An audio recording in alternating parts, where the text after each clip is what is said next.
who made us heaven and earth. Let us render thanks to God, who made us heaven and earth.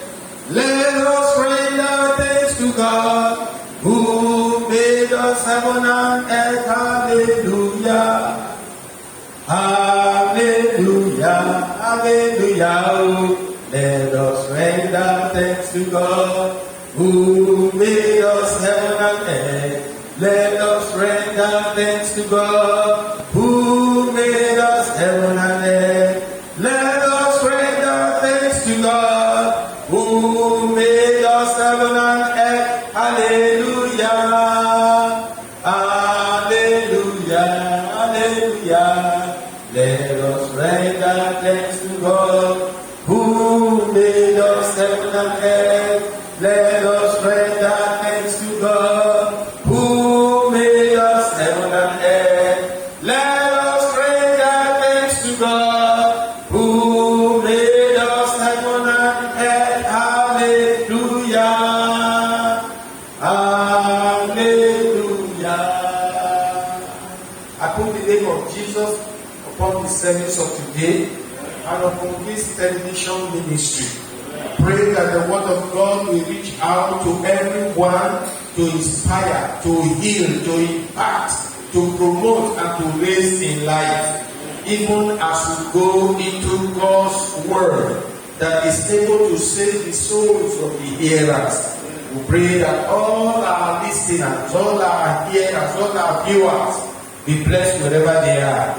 In Jesus' name we pray. Alright, we come to you tonight in the name of Jesus Christ, the revealed glory of Christ ministry. And my name is Bishop David Ilegbelu Davis, the presiding bishop of this great commission. We'll be talking from now on purposeful living. We believe that life is meant to be lived purposefully. And for everyone that has come to Jesus Christ, because God was purposeful in saving us, we ought also to be purposeful in living for Him. Hallelujah. I'm sure you understand that when the purpose of a thing is not known, abuse is what? Inevitable. That's why we need to understand the purpose of life so that we can live life to its fullest.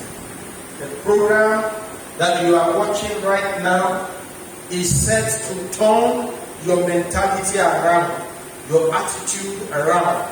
Because a lot of people go to church, a lot of people claim to be Christians, a lot of people claim to know Jesus Christ, but they do not know the purpose for which they were saved, and for which they call themselves Christians. The Holy Spirit helping us by the Word of God, we are going to reconstruct, renovate, and put right the things about us that are not running in line with the Word of God. Praise God. So we're going to be looking first at the book of John in chapter 8, where Jesus spoke to those who came around him and heard him talking. Amen. As he was talking about the purpose for which he came, as he was talking about the kingdom and the reason why God decided to send him, the Bible says in verse 30 of John chapter 8 that as he said these things, many believed in him. They trusted him, they relied on him, and they adhered to him. That's Amplified Version. Many believed. To say you are a believer, it means you must trust, you must rely on, and you must adhere. That is, follow and practice the things that you are hearing. Amen. And if you are to follow and practice what you are hearing, that means you must be purposeful in life. You can't be hearing and not be doing. Amen. You cannot be hearing and not be doing. That's why James said that those that will continue in this word that they hear, they shall be blessed in everything they do. But anyone who continues to hear and will not do what is hearing is like a man that looks at his natural face in the mirror. Have you ever looked at a mirror? I'm sure some of you, especially ladies that want me, when you were going to come to this service tonight, you stood in front of your mirror. Amen. And your mirror was interpreting to you the way you look. Praise God. Shakespeare said that we cannot see ourselves the way we truly are, except through a reflection. Either by looking at a mirror or by somebody telling us the way we look. And you know for sure that if somebody is telling you the way you look, it may not be as accurate as when you see yourself in the mirror. Amen. So Apostle James said that the word of God is a mirror. That as we continue to look at that mirror, as we continue, we do not stop looking at the mirror. What will happen is that we begin to look like that man that we see in the mirror. But if we look at the mirror only for a while, which is the problem of the church, it's only when the preacher is preaching or teaching, or maybe by accident or coincidence we pick up Bible, we just read. That's the only time we look at the word. And Apostle James said that if we look and don't do, we are forgetful hearers of the word. And if we are forgetful hearers, then we endanger our lives. We forget the manner of man that we're supposed to be. And a lot of Christians forget. That's why when anything happens and you confront them, they'll tell you it is Satan's work. How can you be in the kingdom of God far above the devil, and the devil is now giving you job and assignment? Isn't that sad? So Jesus spoke to those that believe in him. King James also said, and as he spake these words, many believed on him. Many. So in verse 31, he opened up. Jesus said to those Jews who have believed in him, if you abide in my word, if you continue, if you abide in my word, if you stay put in my word, he said, if you hold fast to my teachings and live in accordance with them, not only do you know them and confess them and talk them, you should also live them out. That's why we have the problem. Living it out. That's what we call proposal what? Living. Living it out. You can't be a man and begin to live a woman. You can't be a woman and begin to live a man. Some years ago, one folk tale singer in my place gave an illustration that a man was coming to an elders meeting and delayed. He came late. So they asked him, why did you come late? He said, as I was coming, I met two people who were already arguing. And what was the argument? One said that men are more than women. And the other one said, no. It is women that are more than men. So that was why two of them were fighting. One said men are more than women. The other one said no, women are more than men. So they asked him, what did you now do? He said, I now have to settle them. How did you settle them?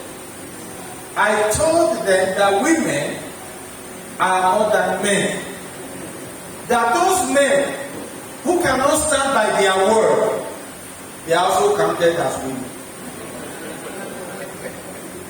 Amen. So in the light of that folk-tale storyteller or singer, every Christian that does not abide in the word of God is a woman. Women are good, am I correct? It's not a curse to be a woman, but this wisdom is spoken among the wise. That if actually you are to be strong and become a son of God, because the Bible says he gave us power to be sons. He didn't give us power to be women. Amen. He gave us power to be what? Sons, neither male nor female, neither Jew or Gentile, for we are all one in Christ Jesus. When you enter into him, you become what? Son of God. How many of us are sons here tonight? Oh, glory, glory. To those of you who are hearing and listening to this telecast, I know that you also are claiming sonship of God. So if you are a son of God, a man, you should always stand as a man. Because all creation are said to be waiting for the manifestation of the sons. Who are they waiting for? Sons. Manifestation of the sons of God. Sons are male. Sons are bold and courageous. Sons they know what to do. The Bible says that they are the ones that answer the enemy at the gate. Praise God. So God gave you and I power to become what? Sons. Hallelujah. Don't let us demote ourselves. Some want to call themselves servants. We are all servants of God. No, we aren't servants of God. God didn't call us into servanthood. Amen. I know He called us into service, but He didn't call us to become servants. He called us to become what? Sons. Hallelujah. Are you understanding me? The best of the Old Testament saints was a servant. Moses was a servant. David was a servant. Elijah was a servant. Even John the Baptist was what? A servant. The Bible says of all the prophets that ever lived before John the Baptist, none is as great as John the Baptist. He said, but the least in the kingdom of God is greater than John the Baptist. Hallelujah. Good news. The least. So you purposefully live as the greater one that Old Testament says. Stop singing. God of Elijah sent down fire. Your God is greater. Hallelujah. Are you listening to me? Oh Lord, deliver Daniel. Why can't you deliver me? No. You are greater than Daniel. You are. You are. And if you are, you should live purposefully. You should live according to the name you carry. You are the Son of God. Amen. Amen. You are the Son of God. Hallelujah. So He said to these people that if you continue, in King James Version, they said Jesus to those Jews who believe on Him, if you continue in my word, doing them, abiding in them, demonstrating it, living purposefully in my word, then are you my followers indeed. So if you don't do them, even though you claim to be a Christian and you go to church, you are born again, you are baptized and confirmed and confused, you aren't a follower of Jesus Christ. You're just following dogmas. You're just following men. No wonder you hear people talking about, this is my prophet. I have so many prophets. God didn't give us prophets. He gave us His Son. Hallelujah. Are you listening to me? He gave us the best. He gave us the greatest. And by that Son, He had adopted us. And now we are sons of God. We are heirs of God. And we are what? Joint heirs with Jesus Christ. Believe it. Live it out. To believe means to be it and to live it. Demonstrate it. Praise God. Are you still here? Verse 32 is the cross of the matter. He said, once you begin to follow my word consistently, purposefully, he said, then you shall know the truth. You know reality. Truth is reality. So many things appear to be true, but the truth they are not. Amen. So many of them appear to be. Praise God. When you were born, it didn't look like you're going to grow up to be independent. You always crying that your mommy and your daddy should take care of you and feed you and all of that. But so many of you today are independent. You have left that stage. Praise God. It will be funny if your parents are alive. Some of you now that are adults and fathers and mothers having children, you go to the village or your father, your mother comes to visit you and they put you on their laps and begin to bath you. Amen. You won't like that. It's not funny. Mommy says, you are my baby, ever my baby. You tell mommy, but I've grown up. How much growth can you reckon since you gave your life to Christ? Always looking for somebody to be your prophet, to be your teacher, to be somebody who is praying for you, who is doing everything for you, prayer contractors and all of that. Whereas you know the truth. Reality. And reality will stabilize you. Hallelujah. Reality will do what? Will stabilize you. We'll continue from here.